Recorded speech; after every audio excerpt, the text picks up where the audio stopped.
কুয়াকাটা বিচে এসে যেটা দেখলাম, এখানে কক্সবাজারের মতোই অনেক বিশাল বড় বড় ঢেউ এবং ঢেউয়ের গর্জনটা পাওয়া যাচ্ছে।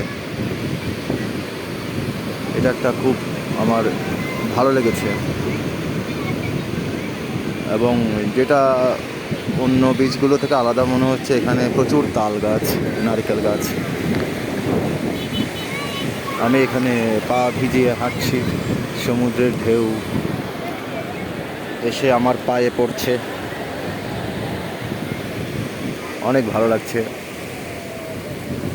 প্রচুর দর্শনার্থীরা বাংলাদেশের বিভিন্ন জায়গা থেকে এখানে এসছে। এখানের যে বিস্তৃত যে সাগর পাড়, এটা একটা সময় আমাদের চট্টগ্রামে দেখা যেত।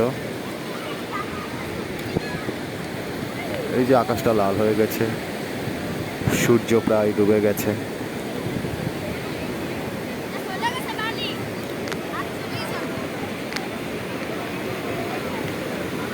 প্রচুর দর্শনার্থী এখানে, মানুষজন।